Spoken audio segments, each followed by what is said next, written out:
Hola, ¿cómo están? Bienvenidos a este nuevo capítulo del podcast Agilidad, Innovación y Transformación Digital. En este capítulo tenemos a un tremendo invitado, quien es Hussam. Hussam lo conozco porque somos colegas en el diplomado de Growth Marketing y tiene una amplia experiencia en temas de growth, de producto. Así que vamos a partir presentando a Hussam, que está aquí. ¿Cómo estás, Hussam? Muy bien, Ricardo, gracias por la invitación. No, de nada. Hoy consulta tu apellido, ¿cómo se pronuncia? Su fan, pero en verdad me gusta que me digan Hus, es más fácil. Hus, perfecto. Sí, Hus. Bueno, está perfecto. Bueno, Hus, para que te conozcan un poquito, ¿quién es Hus? ¿Cuál es tu experiencia? Cuéntanos un poquito de ti. ¿Qué te gusta, qué no te gusta hacer? Voy a empezar desde lo blando primero antes de hablar de pega, porque si no, eso lo dejamos para el final.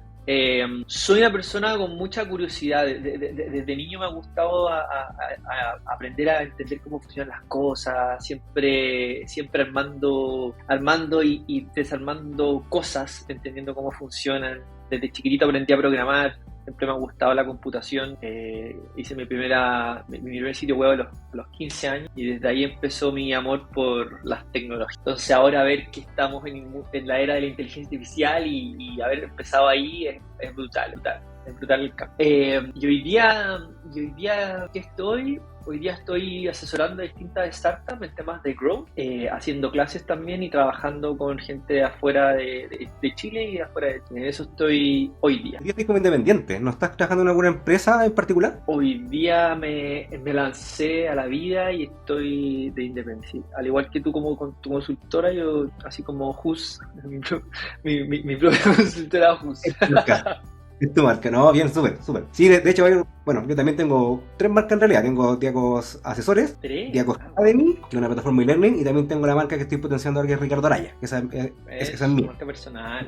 Es mi marca personal, está entretenidísimo. Ahora, Hus, cuéntanos un poquito, tú hablaste de growth, pero cuéntanos, ¿qué significa el growth en productos? Porque también es muy amplio, tenemos growth marketing, growth en productos, y la palabra growth ocupando un montón hoy día. Sí, está bien sucio el concepto en algunas partes y por eso me gusta también aclararlo y growth al final es producto, lo otro es puro marketing, pero hay gente que le llama growth escrito, pero al final es producto. Y para mí growth enfocado en producto es, en primer lugar, y mucho más allá del loop y de las estrategias de adquisición, es poder construir algo que agregue valor a la persona lo más rápido posible. Desde mi perspectiva, es construir algo que sea tan bueno, que entienda la usabilidad, que entienda la necesidad de la persona y que el usuario entienda cómo usarlo y que le agregue valor a su vida.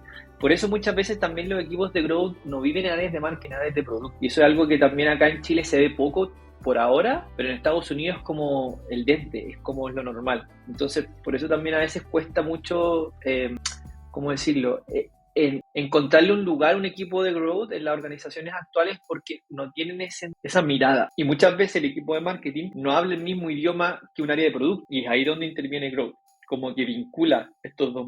Ah, súper, sí, porque ahora hace poco también estaba viendo muchos temas que el growth está, pero en boom.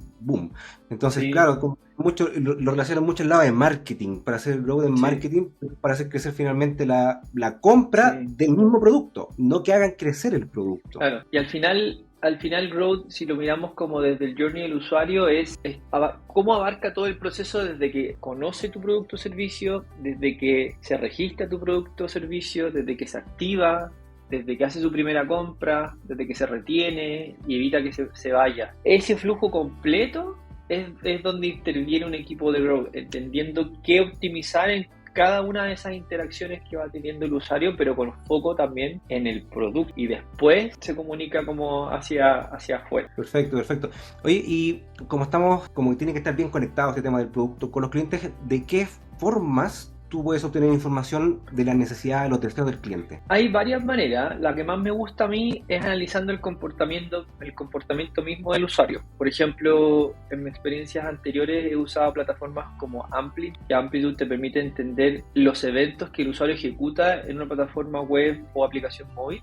Por ejemplo, cuando estuve en Match trabajando teníamos Amplitude y ahí veíamos los eventos que hacía el usuario en el día, el recorrido completo. Analizábamos a 3 millones de usuarios, era una brutalidad. Entonces, entender insight de un grupo tan grande la mejor forma, desde mi perspectiva, cuando existe la data, obviamente, es utilizando herramientas, como esa. Hay otras que se llaman Joom, está, Google Analytics, obviamente, en fin. Y si es que no tenemos data y estamos como, por ejemplo, iniciando una startup, buscando el product market fit, ahí a mí lo que más me gusta es poder, es como, aunque suene muy obvio, pero muy pocos fundadores lo hacen, es hablar con tu cliente, hablar con los usuarios, y desarrollar un pool de preguntas muy simple de decir, entender el problema, principalmente entender el problema, y saber y entender si efectivamente lo que está usando le resuelve el problema, si tuvo fricciones o no, qué valor vio o por qué prefirió usar tu plataforma en vez de otra, y cómo esa persona ha resuelto ese problema anteriormente. Cuando uno entiende esas necesidades del usuario, creo yo que podemos tener información súper valiosa, incluso cuando ya tienes el market fit y cuando eres una empresa grande. Igual creo yo que es bueno hacerlo, porque el usuario te revela mucha información rica en una conversación, en un focus group, mucho más allá que la encuesta. A mí en verdad como que la encuesta es bien superficial, a mí no me gusta mucho hacer encuestas, soy más de ir a la profundidad un poquito del comportamiento, la psicología.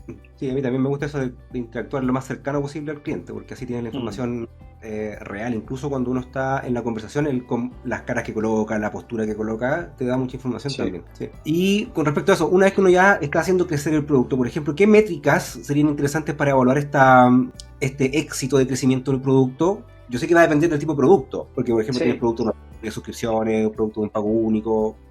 ¿Qué aconsejarías tú de algunos indicadores con respecto a eso? Hay un concepto que para mi sorpresa no mucha gente conoce, que es la North Star Metric. La North Star Metric es tu métrica norte, como dice el nombre, de tu negocio, ¿ya? Por ejemplo, la métrica norte de la empresa Spotify es el tiempo que un usuario escucha música. ¿Y por qué es el tiempo? En el caso de Spotify, es porque mientras más tiempo un usuario gratuito esté en Spotify, es mayor la cantidad de canciones que escucha y mayor cantidad de anuncios que le puede incluir Spotify en su tiempo, por lo tanto genera un mayor revenue con ese usuario. Entonces, mientras más tiempo, más anuncios, más revenue. Pero no es el revenue, es el tiempo. Entonces, en ese sentido, creo que cada empresa tiene que buscar cuál es su North Star Metric, que como consecuencia te genera revenue. Pero muchas empresas dicen, obvio que mi métrica norte es el revenue, y es una consecuencia de algo, no es el objetivo, ¿ya? Lo mismo en el caso, otro ejemplo, en Airbnb. Es la cantidad de noches que agendó el usuario en un año. No una, agendó dos, agendó tres. Es la cantidad de noches que agenda, no el revenue. Entonces al final es lo mismo. Es como, ¿cuál es tu métrica? En una fintech, por ejemplo, puede ser la cantidad de compras que el usuario hace en un mes.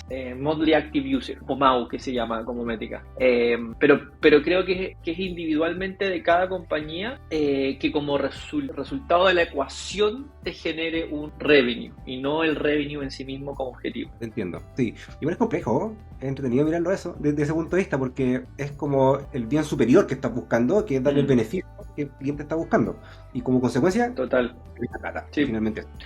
Yo en la mayoría de las startups que hoy día asesoro hacemos como un workshop que se llama de North Star Metric, donde la descubrimos, porque por lo general no está definida, y si es que está definida no está bien definida. Entonces repasamos eso, hay como una planificación, ¿no es cierto? Y se descubre, y que todos los equipos están alineados, que es el equipo de marketing, venta, operaciones, customer, todos tienen que tenerla clara, porque si hay un equipo que esté viendo para otro lado, al final está alineado al objetivo de negocio. Entonces hay que alinear los equipos, es súper importante. Yo la verdad estuve leyendo sobre eso, porque tampoco conocía el concepto. De hecho lo empecé a escuchar de ti y también de Yuval, que también lo ocupa bastante. Y pues está bien entretenido ese concepto. No, pues está métrica, súper bien. Mira, uno que ya tiene un producto, por ejemplo, que ya está en el mercado, ¿cierto? Y todos sabemos, o la mayoría, y los que no deben saberlo, que el atraer o tener un cliente nuevo es más costoso que venderle a uno que ya es tu cliente, ¿cierto? Entonces, ¿cómo podemos trabajar esa retención de cliente y mantener esa fidelidad del cliente con tu producto o con tu servicio? ¿Cómo crees tú que se puede trabajar eso? Yo primero lo que siempre recomiendo es que se entienda la frecuencia natural de la persona de uso de tu producto o servicio. Por ejemplo, si es que naturalmente una persona va al supermercado a comprar 2 veces en el mes, no puedo pedirle que lo haga 4 veces, porque orgánicamente su naturaleza le va a decir, no, yo voy 2 veces, no. Con eso está bien. Entonces el producto tiene que estar alineado a esa frecuencia natural. Y así un poco con cada producto. Entonces, antes de ejecutar estrategias o tácticas de retención, es importante entender cómo naturalmente el usuario lo hace, en qué momento de su vida lo hace, momento de su día, semana, tiempo, días, horarios lo hace, y poder estar ahí presente. Un ejemplo muy bueno que el otro día escuchaba una charla del fundador de Duolingo, que es esta plataforma que ayuda a la gente a aprender idiomas. Duolingo desarrolló un sistema bien bueno que identifica cuándo el usuario practica inglés en el día. Entonces, por ejemplo, si tú hoy día abrís la aplicación ahora que son las 15:22, empieza a generar un cierto análisis de tu comportamiento durante X días y dice, Ricardo practica entre las 15 y las 16 inglés. Entonces al día siguiente le voy a recordar entre las 15 y las 16 que vuelva a practicar, porque yo ya sé que tú lo hacías en ese horario, ¿ya? Y yo ya sé que tú practicas 10 minutos. Entonces la notificación es, vuelve a practicar 5 minutos el día de hoy, porque yo ya sé que practicáis ese tiempo aprox y a esa hora. Entonces tiene mucho que ver con ponerme en el zapato del usuario y entender cuándo lo hace, cuánto tiempo le dedica y por qué lo hace. Y si entendís esos 3 elementos, yo creo que puedes ahí recién desarrollar estrategias o tácticas de retención. Uno siempre piensa que tener al cliente es tratar de aumentar el valor del ticket muchas veces. Es que eso sería como más como un upselling, o aumentar el net dollar retention, que se llama, que cuando un usuario ya te compró algo, ¿cómo hago que ese 100% de mi lifetime value sea 110 o 120 o más, como para poder extraer un mayor excedente? Y claro, es mucho más eficiente venderle a un cliente un nuevo plan, un nuevo feature, un nuevo producto, que salir a buscar un nuevo. Siempre es más caro ir a buscar un cliente nuevo, en cualquier industria, por lo general, al menos en las que yo he estudiado. Pero claramente, y para eso se requiere estrategia. O sea, no es llegar y volver a venderle a un cliente otro servicio, otra cosa, si es que no lo necesita. Entonces, ¿cómo desarrollas tu producto que te permita hacer eso? Un buen ejemplo de eso es lo que hace HubSpot. Uno entra por algo en CRM y después te empieza, ¿quieres mandar mail? ¿Quieres hacer landing? ¿Quieres no sé qué?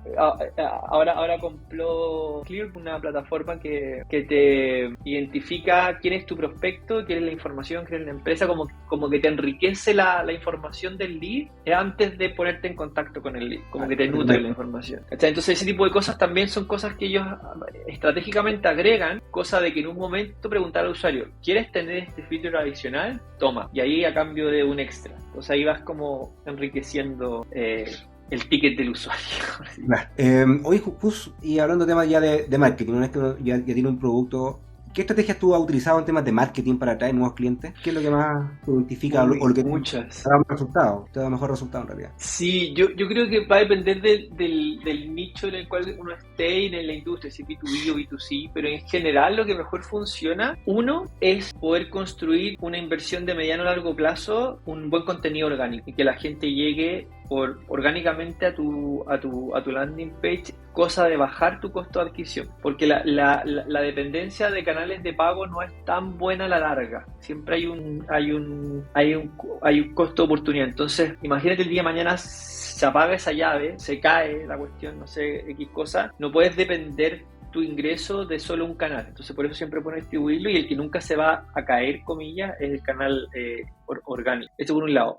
Otro que funciona muy bien y que hoy día poco a poco le están viendo valor, pero en verdad es una ventaja competitiva desde mi perspectiva, es la creación de comunidades. Y en eso este último tiempo también he estado estudiando harto, donde las marcas en sí crean virtualmente comunidades donde hacen que la gente interactúe y la gente tenga una conexión un poquito más emocional con una marca. Apuntan más a la psicología que al canal de marketing en sí. Hoy día invertir en temas de marketing es caro, no es algo barato. Por lo tanto, hoy día no puedes competir por lo mismo que están haciendo los otros 100.000 actores del mercado. Tienes que buscar un valor agregado, un atributo más psicológico de marca. Un muy buen ejemplo de que se puede ver es lo que hace Oscar de Haciéndola y de Green también, que tiene su marca y crea un movimiento de conciencia sostenible, crea una marca que empuja a la gente a cuestionarse ciertas cosas, ciertos valores, atributos, y los reúne en un recinto común. Y eso es formar comunidad en relación a una marca, porque cuando tienes una comunidad fidelizada, el volver a venderle es fácil, el volver a venderle es muy fácil, pero cuando se convierte en una mera transacción, es muy difícil volver a retener a ese usuario o volver a venderle, porque te cambian muy fácil también. Sí, no, y de hecho estuve leyendo hace poquito, no sé si era cierto, una noticia por ahí que, por ejemplo, Instagram y Meta, creo que en general, por las regulaciones que hay en Europa, van a sacar una suscripción para que la gente pueda pagar y no ver promociones. Entonces eso también va a impactar súper fuerte, especialmente a las startups que dependen del ads. Con mayor razón empieza a tomar es más peso, diría yo, el tema de orgánico y comunidad, porque claro, si yo tengo un presupuesto millonario, enciendo la llave, te muestro el ad todo el rato, y claro, efectivamente como que no es justa la pelea, por decirlo así, con los otros competidores. Entonces yo creo que esto también es una estrategia, si esto fuese verdad, siendo súper honesto, no la había leído, pero si fuese así, hace sentido, porque al final lo que están haciendo es que las empresas se pueden diferenciar porque en verdad están entregando valor a la gente con lo que están haciendo. Un valor de contenido, un valor de marca, de producto, servicio. Entonces, lo que hace a ti obligarte cómo entregas el mayor valor posible con tu producto o servicio, a pesar de que no tengas un presupuesto alto de marketing. A mí me parece genial. Tranqui. Ya. Y ahora, con respecto a tu experiencia, ¿cuáles han sido los principales desafíos que has enfrentado en hacer crecer un producto? ¿Qué es lo más complejo? Yo creo que lo más complejo y divertido es, a veces los desafíos empresariales tienen como foco hacer que un usuario use algo, pero quizás ese algo no es un buen producto, no soluciona algo real de buena manera. Entonces, ¿por qué obligar a los equipos de marketing, venta o growth a forzar algo que en verdad es producto malo? A nivel como construido. No voy a nombrar aplicaciones o empresas ahora, pero he trabajado con algunas personas que están convencidas que su producto es lo mejor y en verdad es una bullshit de producto, porque es cuestión de mirar y comparar y decir, compadre, mira, estos son tus competidores, este eres tú, úsalo. Y pregúntale a tus usuarios que te den feedback de por qué prefieren uno versus otro. Entonces, creo que el principal desafío es hacer entender a las áreas de forma interna y a la gerencia interna de que a veces el foco no tiene que estar puesto en la venta forzada o en el marketing forzado, sino que primero entendamos por qué van a usar tu producto y no otro. Y desde ahí construir una propuesta de valor que al usuario le diga, yo te prefiero usar a ti por esto y por esto y por esto, y después salir a vender. Entonces, por eso en las startups es muy común ver que al principio no hay equipos de marketing, hay equipos de tecnología que desarrollan buenos productos, y cuando tienen ese market fit, ahí dicen, ok, ahora es momento de crecer y escalar, y de ahí se van a buscar recursos y equipos de marketing y growth con el fin de escalar la visibilidad del producto.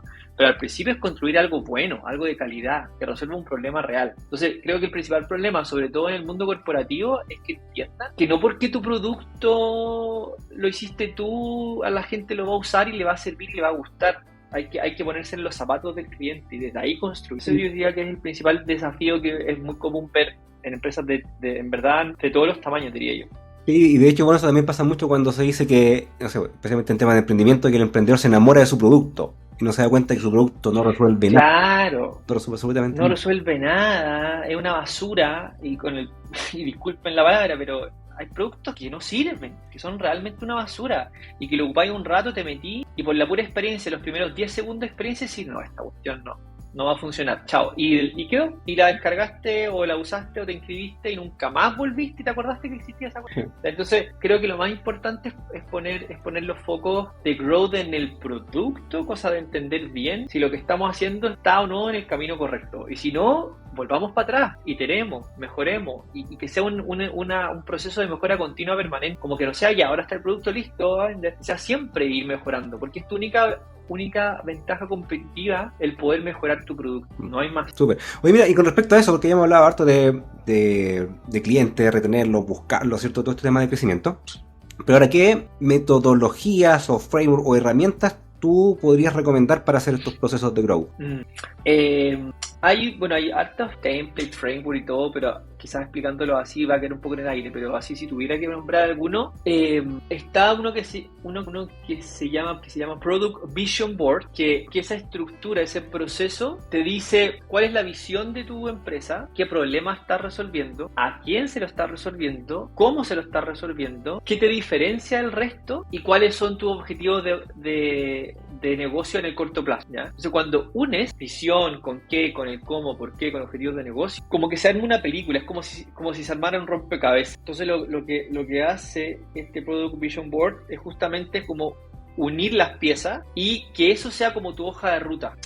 Si no tienes eso claro, y obviamente junto con tu North Star Metric, de decir hacia dónde vamos y por qué, en verdad no tiene sentido hacer growth. Muchas veces me ha pasado que llegan a mí preguntando, no, queremos hacer growth, no sé qué, la cuestión. Pero al final ni siquiera tenéis a quién se lo estáis vendiendo con la claridad y la definición exacta, ¿cachai? Entonces, si no tenéis ni siquiera el segmento bien definido, en verdad queréis botar plátano, ¿cachai? Entonces no es una decisión responsable. Y en ese sentido soy súper crítico de cuándo hacer growth y por qué. Porque al final a mí la gente me busca o me contrata porque necesitan una visión más responsable de cuándo hacerlo, cómo hacerlo y por qué hacerlo. ¿Sí? Entonces, el valor está ahí, en identificar una estrategia de negocio y si esa estrategia o no hoy día está preparada con el fin de buscar ese crecimiento. Porque también puede pasar, lo he vivido, por eso lo menciono, es que podéis buscar crecimiento cuando no estás preparado para absorber ese crecimiento y te puede quedar la cagada, porque se te pueden llenar de usuarios molestos, que tuvieron una mala experiencia, que no les respondiste en el momento que tú estás prometiendo y te puede llegar a quemar la marca o el producto. Entonces, no es una decisión trivial el apretar el botoncito y que la cosa se escale. Es una decisión sumamente delicada, donde en verdad podéis tener un problema no menor si lo haces en el momento no apropiado o con los recursos no apropiados. Entonces hay que hacer un doble clic antes de tomar esa decisión de cuándo hacerlo y por qué hacerlo. Mira, bien, yo de hecho hace poquito también publiqué un post con respecto a lo mismo, al Product Vision Board, porque es súper importante, porque además de darte la visión del producto, que para eso es, ¿cierto? Después cuando te van llegando nuevas solicitudes, requerimientos, funcionalidades, etcétera, tienen que estar asociados a esa visión y no a cualquier cosa o un capricho que se le ocurrió a un gerente o un capricho que se le ocurrió incluso al dueño de la empresa. Entonces no, esto tiene que estar enfocado hacia tal perfil de cliente, incluso, o con esta propuesta de valor, incluso, si es que uno dice ya, queremos cambiar el nicho o queremos ampliarlo, hagamos otra visión de producto para ampliarlo o tener distintos tipos de productos segmentados según el tipo de cliente. No, es tremendo, es súper entretenido eso, súper entretenido. Exactamente, cada grupo de usuarios necesita cosas distintas y tenéis que entenderlos bien. Entonces desde ahí construir, entender qué necesitan. Exacto, porque por ejemplo yo en mi caso tengo distintos tipos de productos. Tengo productos, por ejemplo, para una persona que recién se está iniciando en este mundo, otros que ya tienen un par de años y también tengo otros que son ya gente que es experimentada, que tenemos que darle otra propuesta de valor. Son tres cosas totalmente distintas a través de un mismo producto, pero sí con cosas y enfoques totalmente distintos. Súper bueno. Bueno, y también con respecto a esto, esto ya se mezcla con varias otras cosas más, como con temas de design thinking, la ejecución con temas de agilidad, ¿cierto? Para hacerlo mucho más, generar esa propuesta de valor lo más anticipado posible. Entonces hay un montón de tecnologías y metodologías que se mezclan acá. Tal cual. Oiga, Master, ¿y nos podrías más que recomendar, decirnos algún ejemplo específico de un proyecto en el que hayas tenido un impacto significativo ocupando esto? ¿Alguna, no sé, se impactó en un 50% la rentabilidad o algún indicador que hayan estado manejando? Sí, me acuerdo de un experimento que hicimos cuando tuve la suerte de trabajar en Chipas, que es un software B2B enfocado en el mundo financiero, donde hicimos un experimento donde a algunos usuarios los llevábamos por un periodo de prueba, por el típico periodo trial que uno tiene cuando prueba plataforma, de 14 días en comparación a un grupo de control que no tenía ese periodo de prueba y se llevaba directamente a comprar. Y nos dimos cuenta, a través de un proceso de experimentación, hipótesis, validación, que el usuario que pasaba, por ejemplo, por un periodo de prueba, duplicaba la conversión de compra en promedio a la que no tenía esa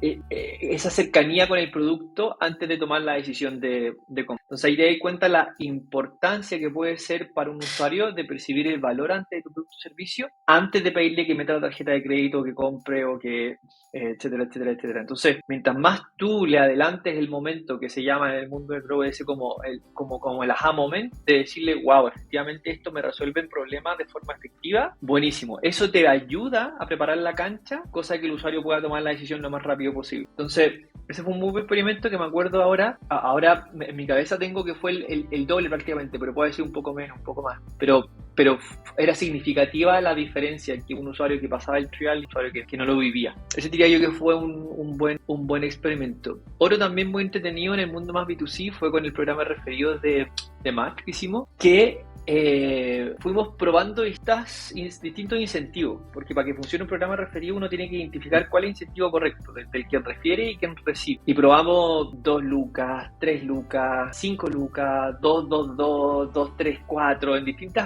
mecanismos y distintas combinaciones, hasta que llegamos a una o dos combinaciones y esas las fuimos probando. Entonces cuando encontráis esa ecuación, al final ahí escaláis después, porque estas pruebas se hacen con grupos chiquititos, como con grupos controlados, que algunos ven nomás esa información y eso después se puede escalar y efectivamente, ¿no es cierto?, ya logra una atracción mayor. Importante también que los incentivos y los comportamientos de la gente cambian. Hoy día tuve una reunión en la mañana donde discutíamos esto, que cada cuánto tiempo es bueno hacer estos discovery nuevamente. Uno lo puede hacer en el año, en el mes, en los quarters, en cada cuánto periodo. Y por lo general, una vez al año es bueno, o si tu producto es de consumo más masivo, quizás 2 veces, 3 veces en el año de ir haciendo estos discovery nuevos con el fin de entender cuáles son los incentivos que a la gente los motiva a tomar ciertas decisiones, ciertos triggers. Y ahí es bueno una encuesta en profundidad, un focus o algo, cosa de que te permite entender cuál es el nuevo comportamiento. El mejor ejemplo de eso es si analizamos lo que fue en la pandemia, por ejemplo, y después de la pandemia, los comportamientos cambiaron. Las decisiones cambiaron, los estilos de vida cambiaron, entonces claramente no podías ofrecerle de la misma manera tus productos o servicios a la gente. Ahora tienes que reinventar tu oferta, tu propuesta de valor. Entonces yo creo que es muy interesante el ir un poco al ritmo de los comportamientos de cambio de los usuarios. No, bien, súper. O sea, de hecho, todo este tema de growth y todo tiene mucho que ver con experimentación. O sea, no todo va a funcionar a la primera. Eso también hay que dejarlo como súper clarito, que uno tiene que ir probando. La mayoría de las cosas no. No, de hecho, por ejemplo, un tema que yo hice una vez, cuando estábamos partiendo con la empresa, nosotros al principio cobrábamos el curso con el pago por transferencia, o sea, ir a un curso que era caro. Entonces, ¿qué hicimos después? Como dijimos, ya, y más encima que ponte tú, nadie, no sé, llegaba alguien, no me conocía y le decía, no sé, pásame $800 de una. Entonces, me pueden estafar, puede pasar cualquier cosa. Entonces, ¿qué hicimos? Fue un pequeño cambio y aparte que era costoso, ¿no es cierto? No todos tenían la plata en efectivo. Dijimos, bueno, veamos con tarjeta de crédito. Y ahí ocupamos una plataforma intermediaria. Y claro, y eso nos disparó las ventas, pero increíble. O sea, fue una cuestión, pero muy, muy bueno. Solamente cambiando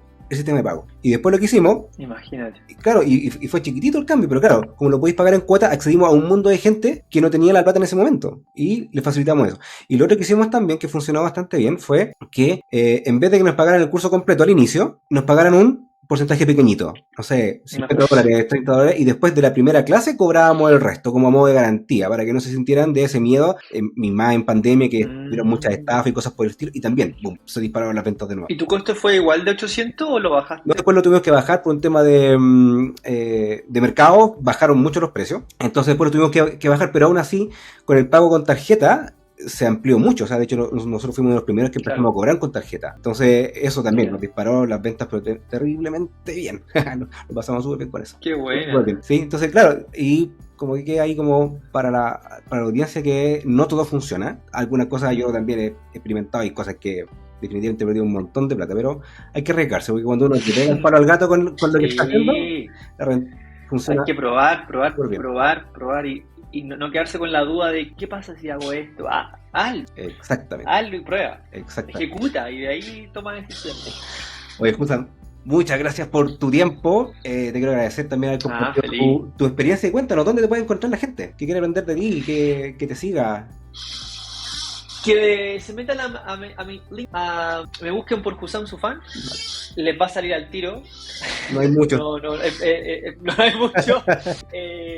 O en mi blog, superstack.com, que también ahí escribo a veces temas de Growth, como que ahora tengo un poco de botado, pero lo voy a retomar en Gloria y Majestad, que he andado con harta cosa, pero en LinkedIn o ese blog, ahí está perfecto. Perfecto, igual vamos a dejar tus redes sociales aquí en la descripción, ¿vale? Eso, vale. Excelente. Así que eso, Husam, muchas gracias por tu tiempo y para todos nos vemos en el próximo capítulo. Un abrazo. Vale, crack, abrazo.